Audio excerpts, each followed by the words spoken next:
दोस्तों, अलीगढ़ में कल जो घटना हुई उससे जो चीजें निकलकर सामने आई हैं उनसे साफ पता चलता है कि ये जो गोरक्षक हैं इनका गाय को बचाने से कोई मकसद नहीं है, ना ही पालने से कोई इनका मकसद है। इनका मकसद है सिर्फ पैसे वसूल करना और मुसलमानों के खिलाफ नफरत करना। अभी कुछ दिन पहले की घटना है, आपको याद होगा, मवेशियों को ले जाने के चक्कर में एक आदमी की पिटाई हुई। बाद में पता चला उस आदमी का नाम तो विष्णु था। इस देश के अंदर गाय के मांस पर प्रतिबंध है, लेकिन इसके अलावा तमाम तरीके के मांस होते हैं जिनको लोग ले जाते हैं, जो बाजार में बिकता है, होटलों पर बिकता है। मंत्रियों के यहाँ जब खाना बनता है तो उनके यहाँ भी बढ़िया बढ़िया पकवान बनते हैं, मटन चिकन सब तरह के। आप ये जो कल की घटना देख रहे हैं इसमें साफ पता चलता है कि पहली बात तो यह है कि व्यापारी था जो मटन लेकर जा रहा था, वो रजिस्टर्ड व्यापारी था। उसके बाद FSI का सर्टिफिकेट था।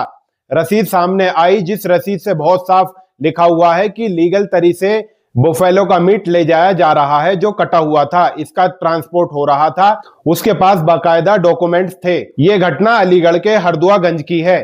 जब अलीगढ़ हरदुआगंज में पिकअप पहुंचती है तो घटना स्थल पे तो वहां पर विश्व हिंदू परिषद के संगठन के कुछ लोग थे, जिनके नाम राम कुमार, आर्या, अर्जुन, भोलू, उनके साथ चेतन लोधी और शिवम हिंदू थे। रवि कुमार, बंटी, लोकेश, अनुज, भूरा, गिरीश कुमार, आप नाम नोट कर लीजिए। 2025 अज्ञात लोगों के साथ, यानी एक भीड़ के साथ ये लोग खड़े थे और इन लोगों ने सबसे पहले 50,000 रुपए की डिमांड की। जब उन्होंने कहा कि हमारे पास 50,000 रुपए नहीं है तो उन्होंने गाड़ी में से 2 लोगों को उतार लिया, जिनका नाम कदम और वकील था, और उनसे 50,000 रुपए की डिमांड की। तो आप समझ लीजिए कि सीधी सीधी वसूली हो रही थी 50,000 रुपए की। जब उन्होंने पैसे देने से मना कर दिया तो उनके साथ मारपिटाई की, जिसकी वीडियो आप सोशल मीडिया पर देख सकते हैं। और जब आप FIR देखेंगे तो आपकी समझ में आएगा कि यह केवल प्लान तरीके से मारपीट की घटना थी, डर पैदा करने वाली। जब इस बारे में और जानकारियां सामने आती हैं तो पता चलता है कि ये गैंग जो है ये लगातार मीट व्यापारियों से पैसा वसूलते हैं।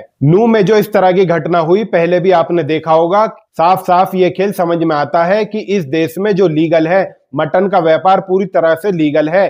धर्म के नाम पर, गोरक्षा के नाम पर उसका नाटक बना दिया गया है। कोई भी अगर मवेशी को लेकर आप जा रहे हैं, आप उसको रोक के उसकी मार पिटाई कर सकते हैं। जैसा कि आपने देखा हरिद्वार में मवेशियों को लेकर जाना इलीगल नहीं है, इस बात का आप नोट कर लीजिए। हो सकता है आप उनको बेचने के लिए जा रहे हो, लेकिन कहने का मतलब यह है कि ये लीगल हो या इलीगल, ये पुलिस का काम है, ना कि किसी संगठन का।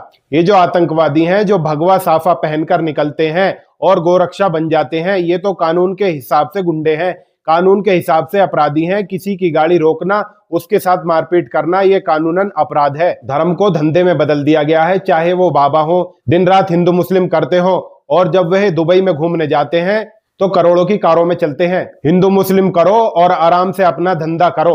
आपको याद होगा एक डॉक्टर था हिंदुस्तानी, लेकिन अपना आपको अंग्रेज डॉक्टर बताता था और उसने ऑपरेशन किए जिसके द्वारा काफी लोग मारे गए। वो लगातार सोशल मीडिया पे सिर्फ गंदगी फैला रहा था और पूरा IT गैंग जो उसके साथ देता था, उससे फायदा उसको ये मिल रहा था कि हॉस्पिटल में वो डॉक्टर बन गया, सर्जन बन गया, जबकि उसके पास कोई डिग्री ही नहीं थी। धर्म के नाम पर तमाम धंधे चल रहे हैं। इसी का फायदा उठाकर धर्म का धंधा करने वाले, अगर तुम हमें पैसे नहीं दोगे तो हम तुम्हारे साथ मारपीट करेंगे, हाथ में गोरक्षा का टैग लगा देंगे, उसके बाद एक वीडियो बना के डाल देंगे, प्रशासन कानून खामोश हो जाएगा। लेकिन ज्यादातर लोगों को लगता है कि ये पैसा कमाने का बहुत सीधा जरिया है, बहुत सही जरिया है। और मैं आपको बता दूं कि ऐसे लोग ना तो सनातन से कोई लेन देन है और ना ही और किसी चीज से लेन देन है। ये सिर्फ हवा के साथ बहने वाले धंधेबाज हैं। तो अलीगढ़ के आसपास जो इलाका है वहां से पता चलता है कि इस तरह के बहुत गोरक्षा के नाम पर घूम रहे हैं, लोगों से पैसों की वसूली करते हैं, अगर वसूली नहीं होती है तो उनके साथ मारपीट करते हैं। मेवात के अंदर इस तरह की बहुत सी घटनाएं हुई हैं, क्योंकि वहां पर मुसलमान हैं और वो गाय और भैंसों को पालने का उनका शौक भी है। आप मेवात के गांव में जाएंगे तो मुस्लिम गांव में गाय पाली जाती हैं, भैंसें पाली जाती हैं, दूध का व्यापार होता है। चलिए मुसलमानों को छोड़ दीजिए, जरा हिंदुओं के गांव में जाइए और पता कीजिए कि गाय जब दूध देने के काबिल नहीं रह जाती तो ये लोग गाय का क्या करते हैं।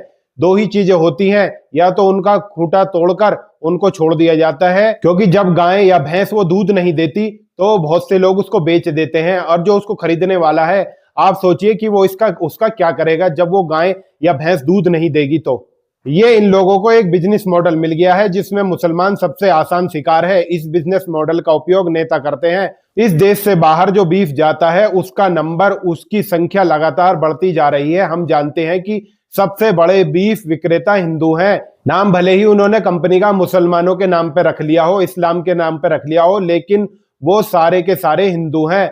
अगर आपको बीफ से इतनी ही दिक्कत है तो आप एक्सपोर्ट बंद क्यों नहीं कर देते। इस मामले में एफआईआर हुई है, अच्छी बात है, अलीगढ़ पुलिस ने एक्शन लिया है। पुलिस का कहना है कि उनको रोका गया, उनके साथ डकैती की गई, मोबाइल छीने, उनके पॉकेट से पैसे निकाले, उनके साथ मारपीट भी की गई। लेकिन सवाल यह है कि योगी आदित्यनाथ जी की सरकार कानून का साथ देगी या फिर हिंदू मुस्लिम बना देगी। गो रक्षकों को भी छूट मिल जाएगी। ऐसा किया गया तो केवल मुसलमान नहीं मरेंगे, कल विष्णु शर्मा जैसे बहुत सारे हिंदू भी मरेंगे, क्योंकि गाड़ियां चलाने वाले सब मुसलमान नहीं होते, इनमें कुछ हिंदू भी होते हैं। अलीगढ़ में जो कुछ हुआ है कभी दोहराया ना जाए और बाकायदा सारे सबूत सामने हैं। इनको कड़ी से कड़ी सजा मिलनी चाहिए। आपको क्या लगता है कमेंट में जरूर बताएं इनको, और चैनल को सब्सक्राइब करें। जय हिंद दोस्तों।